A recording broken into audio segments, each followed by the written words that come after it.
free-spirited, outgoing, boisterous, open-hearted. This is who I was before my life changed and my world was flipped upside down. Growing up in the small town of Thunder Bay, Ontario, Canada, I thought my family was all that mattered or even existed in the world. My extensive Italian family filled with aunts, uncles, cousins, and of course, the most caring grandparents made my life full of love, full of laughter, full of the quintessential Italian foods like spaghetti, meatballs, sausages, and more. I thought that life could not get any better. Being the exuberant child I was, I made friends easily and was always willing to sing or dance for a crowd. I will never forget the fearlessness I felt as I gave a speech to a crowd of 200 people at my grandparents' 50th wedding anniversary party. The world was my stage, and I was always ready to perform. In the midst of my happiness, my parents asked me to come and talk to them. They said, "Allison, we have some exciting news. Dad is getting a new job and we are moving to Minneapolis. They have a huge mall and rides there." "Really?" I asked. The next thing I knew, we were in the car on a 6-hour ride to this magical place called Minneapolis. The weekend had me hooked. Not only did this magical city have an amazing mall with rides and prizes, there was even a restaurant that looked and sounded like a jungle. After, we toured our new house and I got to choose the room I wanted before my sister. In my mind, how could moving to Minneapolis not be incredible? A few months later, we packed up our house and trekked our way across the American border. We said goodbye to our family, friends, and everything familiar.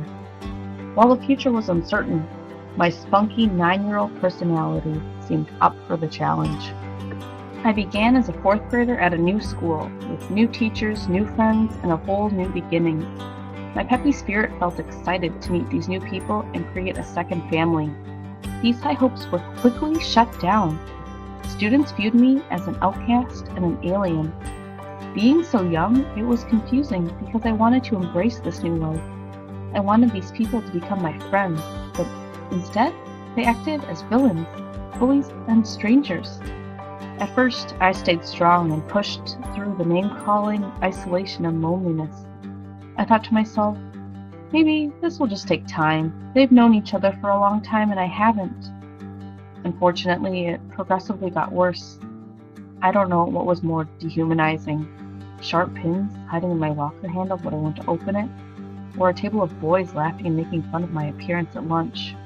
These events slowly started to dull my sparkle, and this protective shell started to grow around me. I couldn't understand what about me was so different. I was a brown-haired, brown-eyed white girl in a suburban school.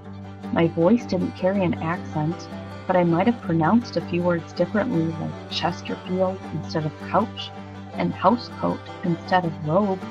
Was that enough to consider me an outcast? Enough to make me seem unhuman and unworthy of being a friend? As time progressed, the novelty luckily wore off, and students found something better to talk about. Unfortunately, for me, it was too late. Too late to build up my confidence. Too late to let people in and share about myself. Too late to approach situations openly and freely. My outgoing personality turned into a shy, self-conscious, and guarded one. As I look back, I am thankful for all of the opportunities that the move has given me, but I still struggle to bring back my carefree and sociable personality. It takes time to trust and let people in for fear that I will get hurt or embarrassed. My past is my past and I wouldn't change it for the world, but I can't help but wonder what I would have been like as a person if I had never moved to this magical place called Minneapolis.